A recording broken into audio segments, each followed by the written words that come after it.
मैं उदयपुर से हूँ। मैं उस जगह से हूँ जहाँ के 15 किलोमीटर दूर हिंदुस्तान के सबसे बड़े राजा ने दुनिया की सबसे बड़ी बदतमीज ताकत को ये बताया कि राजस्थानी अगर अपनी पर आ जाए तो ये दिल्ली की औकात नहीं कि वो राजस्थान के यहाँ पर एक पांव भी रख सके। वाह वाह। आपके पास और आ जाता हूँ क्योंकि आप में से बहुत से लोग घर चले गए। मैं इस तरह से पास आता रहा तो उनके घर तक भी जा सकता हूँ। आइए मैं एक कविता से शुरुआत करता हूँ। मंच पे इन सबको देखिए, जिन जिन्होंने कविता पाठ कर लिया है ये सब ठीक वैसे ही बैठे हैं जैसे घर में एक बाथरूम हो और ये सब निपट गए हो। अब हम 2-3 लोग हैं वो तनाव में हैं, लेकिन आप लोग भी थोड़ा सा ध्यान दीजिएगा। कविता का एक अपना तरीका होता है, कविता का अपना एक तेवर होता है। सर आप बाहर खड़े रहकर सुन रहे हैं, लेकिन मैं आपके चेहरे की भाव भंगिमाओं को देख रहा था कि आपके मन में कविता की बड़ी प्यास है। चूड़ी की खन खन भी सुन ले, रुनझुन सुन ले पायल की, आंखों का इसका बेस बढ़ा दो, इसको कम कर दो। हेलो हेलो, बहुत लंबे समय बाद इतना अच्छा साउंड हमें मिला है। हेलो, बहुत अच्छा, थैंक यू। चूड़ी की ये नागौर है, मैं मेवाड़ से हूँ। इतिहास में जो कुछ घटा उसमें मेवाड़ का बहुत बड़ा योगदान है। अगली पंक्ति पर एक बार मुझे बता दीजिएगा कि आप कम संख्या में हैं, लेकिन इसी गर्म जमीन पर है जहां पर बार बार टेलीविजन चैनल कहते हैं कि यहाँ 44 डिग्री का तापमान है, नागौर में 42 डिग्री का तापमान है। आपका तापमान आपकी तालियों में देखना चाहता हूँ जो अगली पंक्ति में आपके लिए कह रहा हूँ। मैं इतिहास के उस धरती से आया हूँ जहाँ के एक राजा ने दुनिया को बहुत कुछ सिखा दिया, लेकिन आप भी उस जिले के रहने वाले हैं जो करगिल के युद्ध में सर्वाधिक सैनिक देने वाले 4 जिलों में आता है। आप बाहर के लोग नागौर के नहीं है क्या? इन लोगों ने ताली नहीं बजाई, हो सकता है बाहर से यहाँ कमाने आए हो। मैं आप लोगों के लिए भी कहता हूँ, सुनिएगा, निवेदन करता हूँ। चूड़ी की खन खन भी सुन ले, रुनझुन सुन ले पायल की, ऊर्जा तो देनी पड़ेगी। कवि सम्मेलनों में कवि को मशीन मान लिया गया है। माफ करें मुझे, पेमेंट कितना दिया जाता है किसी को पता नहीं होता। अखबारों में नाम के अब हम भूखे रहे भी नहीं।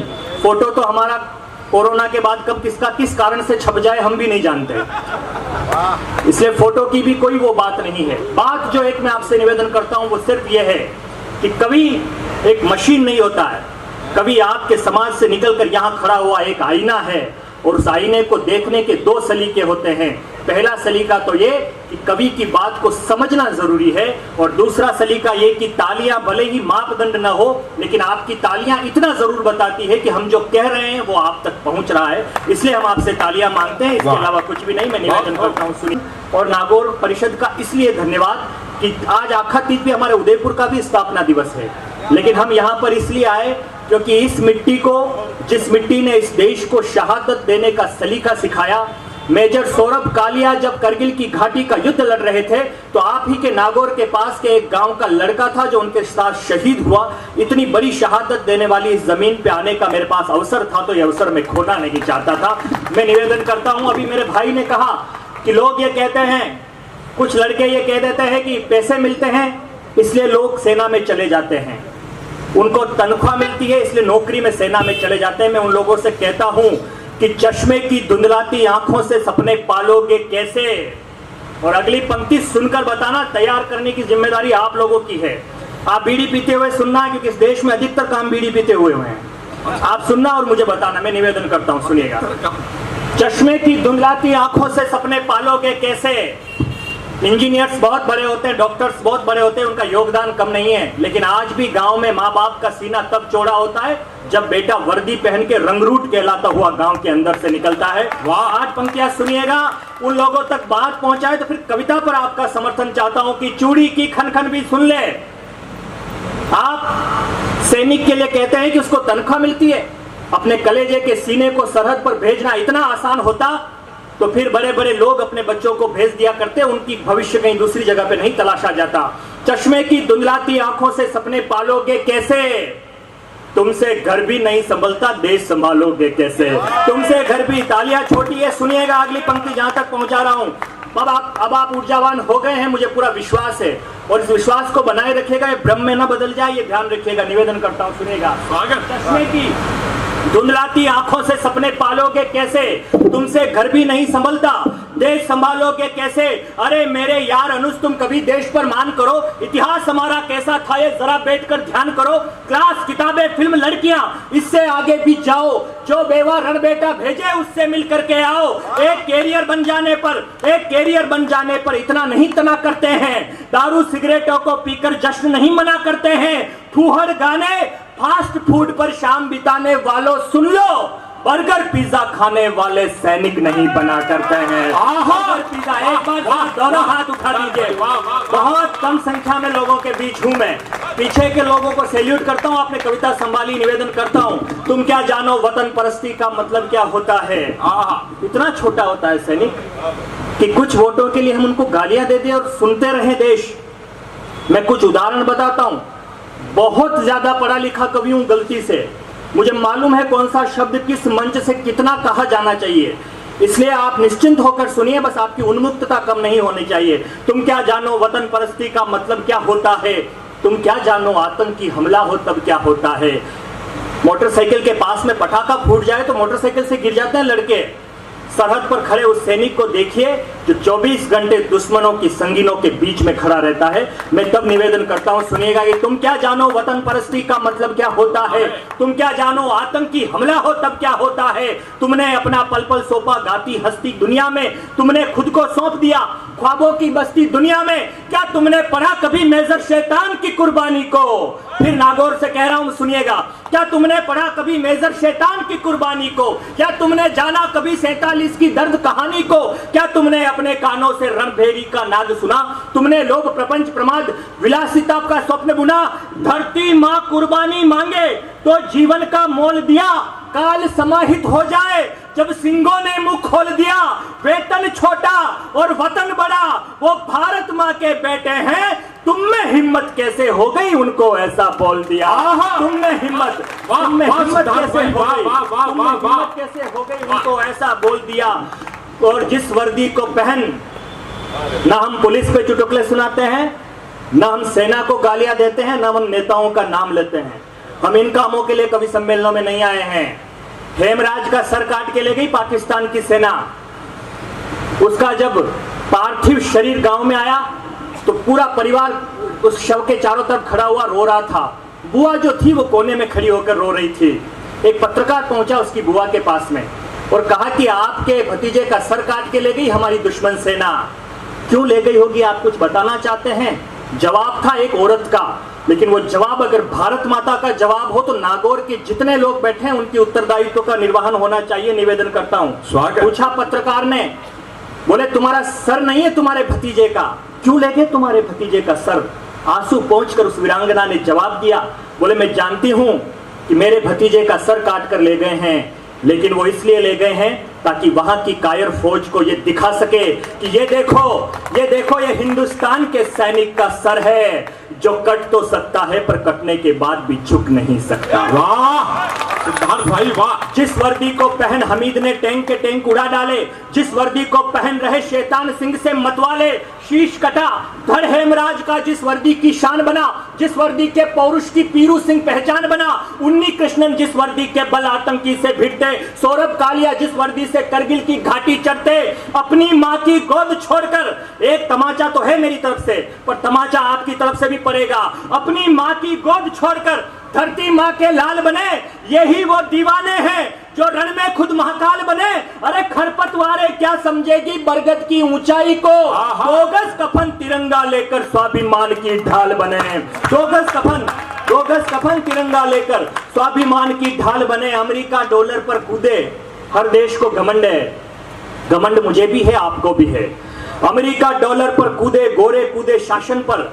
चीनी तकनीकी दम्ब लिए हैं और जापानी भाषण पर। खाड़ी तेल कुओं पर खुश है रशिया राजी लोगों पर। इटली अहम पर अड़ा हुआ है और जर्मनी भोगों पर जो गहरे गड्ढों से भी प्रिंस बचाकर लाते हैं। केदारनाथ की विपदा में जो देवदूत बन जाते हैं, केदारनाथ की विपदा में जो देवदूत बन जाते हैं। कविता समाप्त कर रहा हूं, आप करिएगा। केदारनाथ की विपदा में जो देवदूत बन जाते हैं, दम्भ करे दुनिया वाले।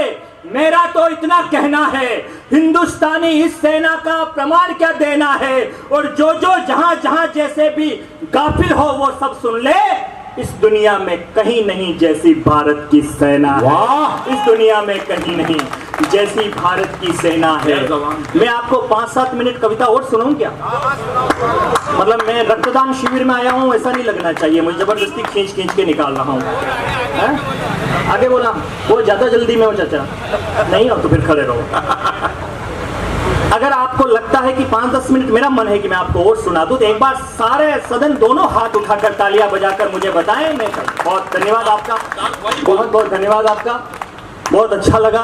हम लोग तो इतने डर गए थे कि अच्छा कैमरा सेट कर रहे, बहुत कम समय हमने थे और इनका पूरा ध्यान कविताओं पर हो। बहुत मन से मैं आप सबसे भी निवेदन करता हूं कि एक लंबे समय के बाद ऐसे श्रोता हमें मिले हैं। हमारा मन है कि आप में से 2-2, 4-4 को हम अपने घर ले जाएं। अच्छे लोग हैं, पर इतने शालीन लोग कहाँ मिलते हैं। बारिश आ रही है, चलिए एक फिर कभी देखेंगे, मौका हो तो। बारिश है, मैं चाहता हूं कि इस कवि सम्मेलन के क्रम को आगे बढ़ाया जाए। मैं सिर्फ इतना ही कह सकता हूं आपसे कि ध्यान योग के ज्ञाता हम दुनिया के भाग्य विधाता हैं। पीयूष बांटते इस जग को, हमको विष पीना आता है। आइए, गीत की भूमिका सिर्फ इतनी सी है कि जब करगिल के युद्ध पर एक माँ का कमाने वाला इकलौता बेटा सरहद पर गया, माँ ने उससे कहा कि मैं तेरे शादी करना चाहती हूँ। उसने कहा नहीं माँ, अभी युद्ध का बुलावा आ गया है, जब मैं युद्ध से लौट आऊँ तो शादी करना। वो गया और कभी लौट कर नहीं आया। यहाँ जितनी माताएं बहनें बैठी है, हमारे परिवार के जन बैठे, मैं गीत सुनाता हूँ, कोई भूमिका नहीं, बहुत छोटा सा गीत, जहाँ आपको अच्छा लगे वहाँ। अब आप बहुत थक गए हैं और वाकई अब अति है ये बहुत अधिक कर रहे हैं हम आप पर, उसके लिए हम आपसे क्षमा प्रार्थी हैं। लेकिन सब भाइयों को लगता है कि इस गीत के साथ समापन होना चाहिए। इनका बड़प्पन है, आपका बड़प्पन है। एक बार आप थोड़ा सा तरीके से बैठ जाइए 1.5 मिनट के लिए, बस मेरा रिक्वेस्ट है आपसे, है ना, बस प्लीज सुनिएगा। सरहद पर गया हुआ सैनिक अपनी माँ से क्या कहता है, गीत का मुखड़ा सुना। स्वागत भाई, सुन लिया तो आंख का कोई किनारा गीला हो सकता है, ये मुझे पता है, ये होता था, मैंने बंद ही कर दिया। अब मैं आपको सुनाता हूँ। सीमा पे एक जवान जो शहीद हो गया। सरहद पर सैनिक मरते समय अपनी माँ को एक पत्र लिखता है, बस ये ध्यान में रखिएगा। सीमा पे एक जवान जो शहीद हो गया, संवेदनाओं के कितने बीज बो गया। तिरंगे में लिपटी लाश उसकी घर पे आ गई, सिहर उठी हवाएं उदासी छा गई। तिरंगे में रखा खत जो उसकी माँ को दिख गया, मरता हुआ जवान उस खत में लिख गया। बलिदान को अब आंसुओं से धोना नहीं है, तुझको कसम है माँ मेरी की रोना नहीं। हाँ, क्या याद आता है, सुनिए पहला बंद। कविता बहुत सी बातें हैं, कभी करेंगे, चलिए आप गीत ही सुन लीजिए, बंद सुनिए, जिसकी वजह से क्या याद आता है उसे। मुझको याद आ रहा है तेरा अंगुली पकड़ना, कंधे पे बिठाना, मुझे बाहों में जकड़ना। पगडंडियों पे खेतों की मैं तेज भागता, सुनने को कहानी तेरी रातों को जागता। पर बिन सुने कहानी तेरा लाल सो गया, सोचा था तूने और कुछ और हो गया। मुझसा कोई घर में तेरे खिलौना नहीं है, तुझको कसम है माँ मेरी की रोना नहीं है। वाह, माँ उसके लिए सेहरा बना रही थी, जब तू युद्ध से लौट के आएगा तो मैं तेरी शादी करूंगी। वो कभी लौट कर नहीं आता। गीत का एक संवेदना और सुनेगा। सोचा था तूने अपने लिए बहू लाएगी, पोते को अपने हाथ से झूला झुलाएगी। तुतलाती बोली पोते की सुन न सकी माँ, आंचल में अपने कलियां तू चुन न सकी माँ। न रंगोली बनी घर में, न घोड़े पे मैं चढ़ा, पतंग पे सवार हो उस लोक चल पड़ा। वह माँ तेरे आंचल का तो बिछोना नहीं है, तुझको कसम है माँ मेरी की रोना नहीं है। अपनी बहन के लिए अंतिम 2 बंद सुनिए, गीत समाप्त करते हैं। अपनी बहन के लिए क्या कहती है, अपनी बहन के लिए उसका भाई सरहद से कह रहा है, बहना से कहना राखी पे याद ना करे, बहना से कहना राखी पे याद ना करे। किस्मत को न कोसे कोई फरियाद ना करे, अब कौन उसे चोटी पकड़ कर चिढ़ाएगा, कौन भाई दूज का निवाला खाएगा। कहना के बन के भाई अब की बार आऊंगा, सुहाग वाली चुनरी अब की बार लाऊंगा, अब भाई और बहन में मेल होना नहीं है, तुझको कसम है माँ मेरी कि रोना नहीं। इस गीत का एक बंद आज तक कभी नहीं सुनाया, वो एक बंद याद आ गया, सुन लीजिए। अपने बुजुर्ग घर के एक बुजुर्ग को जब वो आता था तब समाचार सुनाता था, आज अपनी माँ से अपने घर के बुजुर्ग के लिए कह रहा है, बाबा से कहना उनका दुलारा चला गया। सामने सब मुझसे उम्र में बड़े हैं, आपको समर्पित। बाबा से कहना उनका दुलारा चला गया, बुढ़ापे की लाठी घर का सहारा चला गया, अब कौन उन्हें देश की खबरें सुनाएगा, कौन धोती कुर्ता पगड़ी दिलाएगा, उम्मीदों का महल उनका सारा पल में ढह गया, बेटे का सारा फर्ज ही अधूरा रह गया, बेदर्द निकला बेटा ये सलोना नहीं है, तुझको कसम है माँ मेरी कि रोना नहीं है।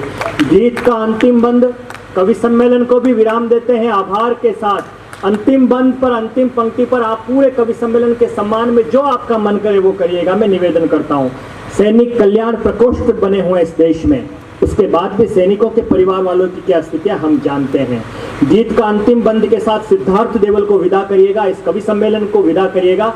और मैं आपसे अनुरोध करता हूं, प्रशासन के जितने लोग बैठे हैं, हर साल साहित्य की इस अलग को जगाए रखना। एक दिन ये संघर्ष, ये कवि सम्मेलन इस नागौर का सबसे बड़ा कवि सम्मेलन बनेगा, ये मेरी आपको शुभकामनाएं हैं। अंतिम बंद सुनिए जिसकी वजह से का गीत लिखा है। सरकार मेरे नाम से अनुदान लाएगी, अपनी माँ से कह रहा है, सरकार मेरे नाम से अनुदान लाएगी, चौराहों पे तुझको तमाशा बनाएगी, अस्पताल स्कूलों के नाम रखेगी, अनमोल शहादत का कुछ दाम रखेगी, पर दलालों की दलाली पे तू थूक देना माँ, बेटे की मौत की कोई कीमत न लेना माँ, भूखे भले मखमल पे हमको सोना नहीं है, तुझको कसम है माँ मेरी।